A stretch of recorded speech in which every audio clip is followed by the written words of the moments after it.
क्या नीतीश अब सीएम बनने लायक नहीं? या बढ़ती उम्र का तकाजा नीतीश के फैसले में बन रहा है बाधा?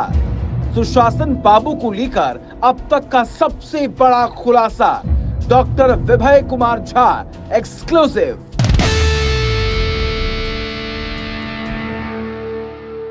नमस्कार, स्वागत है आपका खबर फर्स्ट में। मेरे सामने एलजेपी के वरिष्ठ नेता विभय कुमार झा मौजूद हैं।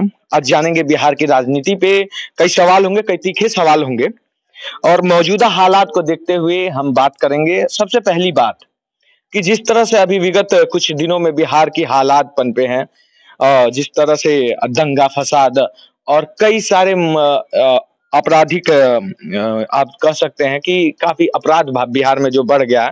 विपक्ष कहती है, सरकार की जो विपक्ष है वो कहती है, बीजेपी खास करके कहती है कि जंगल राज का स्टार्ट हो चुका है। तो इस पे क्या कहना है? विभय कुमार झा का क्या कहना है? एलजेपी का क्या स्टैंड है इस पर? देखिए, बिहार में अगर आप सही सही अगर बात करें तो बिहार में जंगल राज 2 की शुरुआत है। पहले जब आपने देखा था कि शुरुआत के टाइम में 90 से लेकर 2005 तक बिहार में जंगल राज 1 था। और ये आप एक तरीके से कह सकते हैं कि मुझे रामधारी सिंह दिनकर जो वरिष्ठ महान कवि रहे हैं, कवि हैं, उनकी पंक्ति दोहा याद आता है, जब नाश मनुष्य पर छाता है पहले विवेक मर जाता है। ये बहुत बड़ा गलत निर्णय यहाँ बिहार के जो तत्कालीन जो मुख्यमंत्री हैं, जो उनकी पार्टी के द्वारा गलत निर्णय है कि जिस भाजपा के साथ एनडीए के साथ लेके बहुमत लेके सरकार में ये आए थे 2020 की मैं बात करूं, और उसके बाद ठीक उलट फिर से ये चले गए महागठबंधन में चले गए। तो एक अगर आप सही से करें तो ये एक तरीके से ठीक नहीं चल रहा है। उनके जो डिप्टी सीएम है वो खुद उनका नाम पलटू चाचा पलटू राम ही दिए हैं, कोई बीजेपी या कोई एनडीए या कोई एलजेपी का नेता नहीं दिया। तो यह बिहार में बिल्कुल अगर सही कहे तो कुछ भी ठीक नहीं चल रहा है। अच्छा, नीतीश जी आपके अनुसार से और एलजेपी या विपक्ष के हिसाब से सही मुख्यमंत्री नहीं है, ठीक है, लेकिन अगर बीजेपी 2025 में आती है, विधानसभा में बीजेपी का पूर्ण बहुमत आता है, बीजेपी एनडीए गठबंधन का आता है, तो क्या एलजेपी के उम्मीदवार चिराग पासवान जी क्या मुख्यमंत्री के दावेदार हो सकते हैं?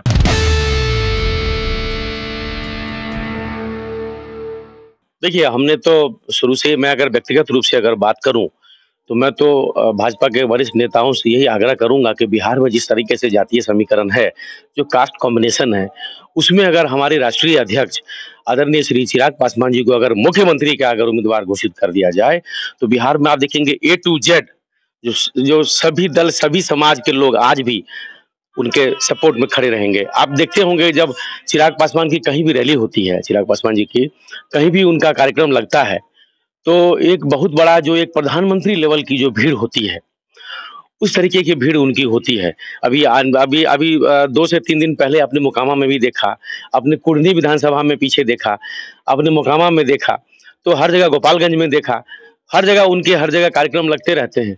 तो यहाँ ये कहना आपका बिल्कुल सही सवाल है कि मैं व्यक्तिगत रूप से भाजपा के वरिष्ठ नेताओं से कहता हूं कि ये उनके माइंड में इस चीज को रखे वो कि चिराग पासवान जी को बिहार का मुख्यमंत्री उम्मीदवार अगर अभी से घोषित कर देंगे तो बिहार का सब कुछ इक्वेशन चेंज हो जाएगा। सवाल ये उठता कि कुछ युवा ऐसे भी हैं जो चाहते हैं कि तेजस्वी मुख्यमंत्री बने।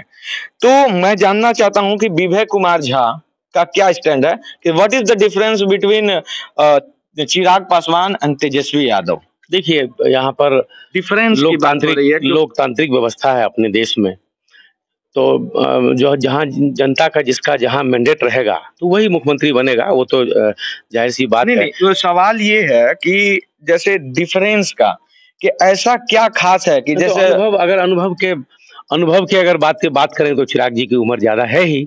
उम्र से अगर आप बात करेंगे तो उनका ठीक है, ये भी तेजस्वी जी भी राजनीतिक परिवार से बिलोंग करते हैं और ये भी राजनीतिक परिवार से बिलोंग करते हैं, तो इनका फिल्म इंडस्ट्री के अलावा आपका राजनीति में अनुभव है ही। लेकिन उससे नहीं होता है, जनता लोकतंत्र में जनता जिसको चाहती है तो हम, लेकिन ऐसा जो अभी जो मौजूदा स्थिति का जो सिनेरियो लग रहा है उसमें लग रहा है कि चिराग पासवान जी का अपार जन समर्थन है, अपार। आप देखते होंगे कि जबरदस्त भीड़, 2-4 जिले के लोग साथ में आ जाते हैं जहां उनका कार्यक्रम होता है। तो उससे लगता है कि बिहार की जो जनता है वो आप चाहने लगी है। वो चिराग पासवान जी को अगला मुख्यमंत्री देखना चाहती है।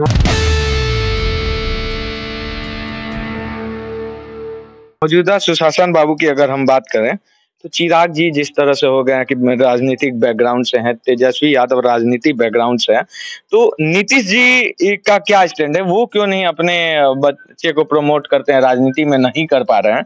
इसका पीछे का कारण क्या है? क्योंकि आप और वो सेम बैच के हैं, तो शायद मुझे लगता है कि बिहार में आपसे अच्छा कोई इस बात को नहीं समझा पाएगा बिहार के वासियों, क्योंकि ऐसा क्या कारण है कि अभी तक नीतीश कुमार जी अपने बच्चे को प्रमोट नहीं कर पाए। शायद बिहार की जनता अच्छे तरीके से उन्हें जानती भी नहीं है, नाम भी नहीं पहचानती है। तो इसके पीछे का कारण क्या है? देखिए, बड़ा दुख होता है। बैच सेम अगर आप कहें तो बैच हम लोगों का सेम था, लेकिन मैं केंद्रीय विद्यालय पीतमपुरा में था, वो केंद्रीय विद्यालय बेली रोड पटना में थे। एक बड़ा दुख होता है कि जो एक बहुत बड़े आवास में जो एक बेटा एक काल कोठरी की तरह एक कमरा में समय व्यतीत करे, बड़ा दुख होता है। देखिए, किसी भी पुत्र के लिए उसका पिता अगर कितना भी बड़ा आदमी हो जाए, देश के सर्वोच्च पद प्रधानमंत्री या राष्ट्रपति भी पहुंच जाए, तो वो उसके लिए तो पिता ही है, जन्मदाता है वो।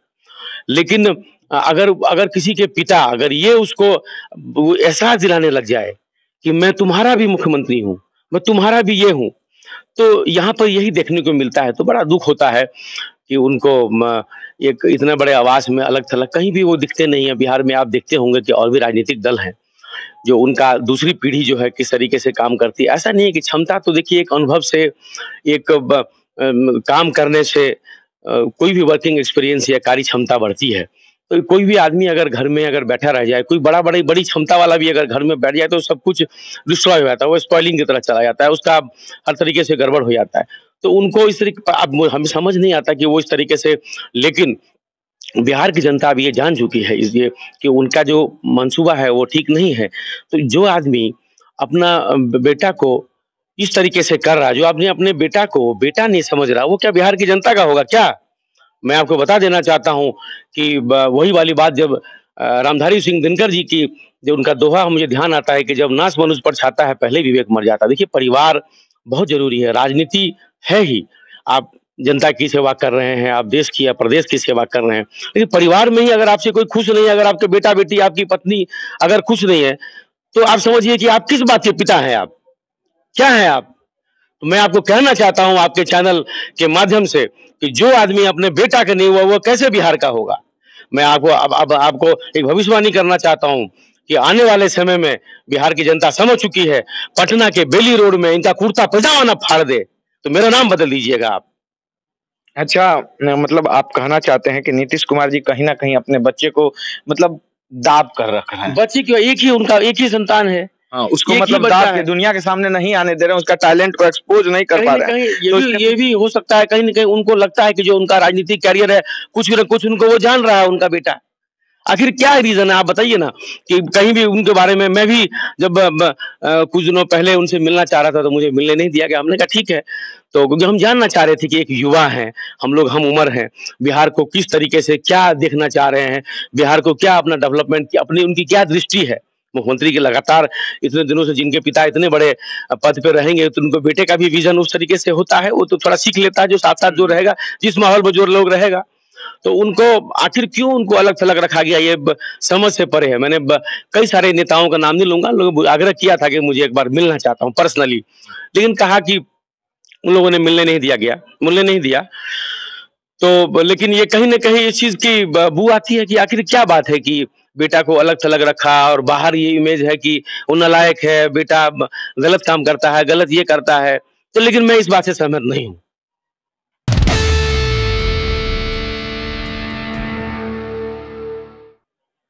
अच्छा, तमाम बातें चलिए ठीक है, अब हम आते हैं बिहार के नालंदा दंगे को लेकर। आप किस तरह से देख रहे हैं? जिस तरह से पूरी सरकार आज जो जितने भी आईएएस अधिकारी थे, आला अधिकारी जितने भी टॉप अधिकारी थे, उनका तबादला कर दिया गया। तो दंगा के दिन से लेकर आज तक की जो सिनेरियो है, इसे आप किस तरह से देख रहे हैं बिहार में? देखिए, कहीं न कहीं सिस्टम का फेलियर है। ये सरकार बहुत दिनों की मेहमान अब नहीं है। बहुत जल्द आप सुनेंगे, आप जब सुबह उठेंगे देखेंगे रात में सरकार गिर गई, नीतीश कुमार जी यहाँ इस्तीफा दे चुके हैं। तो उनसे अब बात सही है कि उनकी उम्र भी अब काफ़ी हो गई। इस देश में लोकतांत्रिक देश है, इस देश में इतना लंबा पीरियड पे बहुत दिन रहे। अगर हम पॉजिटिवली अगर देखें तो इतना दिन नहीं, इतना इतना दिन मुख्यमंत्री कोई नहीं रहता है। ठीक है, बिहार की जनता ने आपको चाहा, आप रहे लंबा, लेकिन उनको स्वतः कुर्सी छोड़ देनी चाहिए।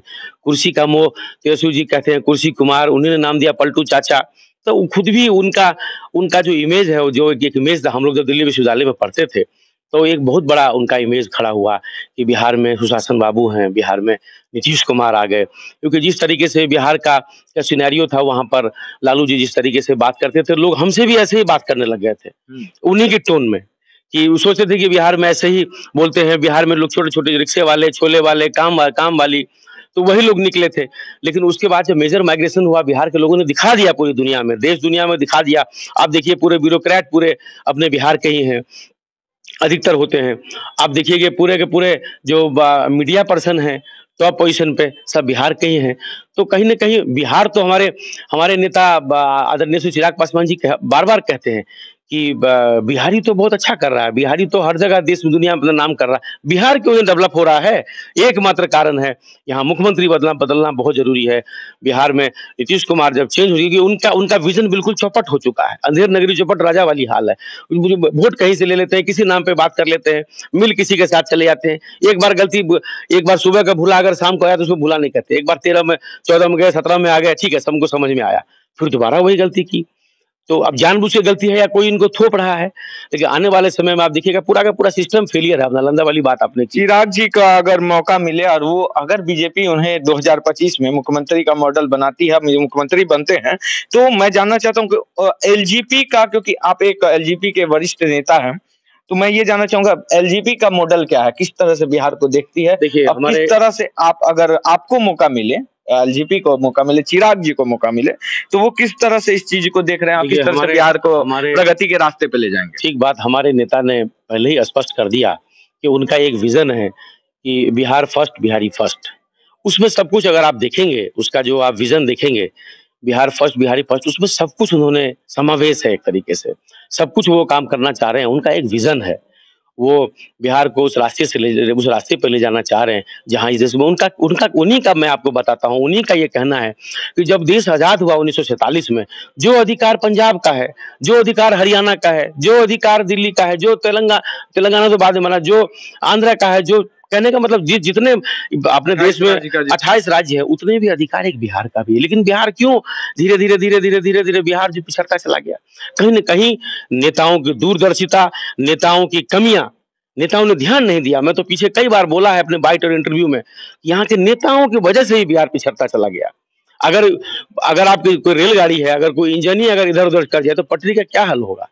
तो जो यहाँ का मुखिया है, जो यहाँ का नेता है, अगर वही ठीक से अगर अब देखिए यहाँ कुर्सी कुमार, पलटू राम की तरह कर रहे हैं काम, जो एक विज़न उनको दिया बिहार में काम करने का, उसको वो कहीं न कहीं इधर-उधर, कहीं न कहीं उनसे लगता है कि वो कुर्सी से चिपकना चाहते हैं। वो अपने मुख्यमंत्री पद को जब तक जिएँगे तब तक वो चाहते हैं कि इस पे चिपके रहें। इससे बिहार का भला नहीं होने वाला। आने वाले समय में हम फिर आपके चैनल के माध्यम से माँग करते हैं कि हमारे नेता चिराग पासवान जी अगर अगर एनडीए अगर इनको मुख्यमंत्री का उम्मीदवार अगर बनाती है, तो बिहार में सब कुछ चेंज हो जाएगा। सब जात के लोग, सब धर्म के लोग इनको चाहते हैं। ऐसा नहीं कि मैं कह रहा हूँ, एक लोजपा का कार्यकर्ता कह रहा है, ये बिहार की जनता कह रही है, बिहार का अवाम कह रहा है। और बिहार में आने वाले 5 वर्ष, ठीक है, अगर 5 साल हम लोग काम अगर नहीं करेंगे, यहाँ तो 5 पंचवर्षीय व्यवस्था है, हमको हटा दे, फिर दूसरे लोग आए।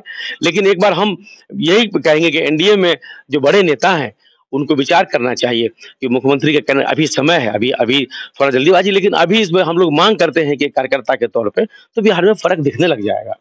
बहुत अच्छी बात इन्होंने कही। पहली बार बिहार की राजनीति में कोई ऐसा नेता मिला जिसने ये कहा कि कहीं ना कहीं राजनीतिक महत्वाकांक्षाओं की कमी के कारण ही बिहार पिछड़ा है। राजनीतिक कई नेता आए, कई नेता गए। इस बिहार की राजनीति में आप देखे होंगे तो आजादी के बाद से कई नेता आए, कई नेता गए, कई नेता विपक्ष में पक्ष में बैठते हुए, सरकार में रहते हुए बिहार की प्रगति की बात की, और कहीं ना कहीं बिहार प्रगति भी किया। लेकिन सवाल उठता है कि जब हम कंपटीशन करते हैं अन्य राज्यों की तुलना में, तो बिहार कहीं ना कहीं आज भी धरातल पर ही नजर आता है। तो इसके पीछे का कारण क्या है? आज ऑन कैमरा बिहार के इतिहास में कोई ऐसा नेता है जो खुलेआम ये कहती है कि कहीं ना कहीं महत्वाकांक्षाओं की कमी, राजनीतिक महत्वाकांक्षाओं की कमी के कारण ही बिहार की ये दुर्दशा है, तो वो है वैभव कुमार झा जी। ऐसे ही एक्सक्लूसिव खबर और बिहार की तमाम बड़ी खबरों के लिए बने रहें खबर फर्स्ट के साथ।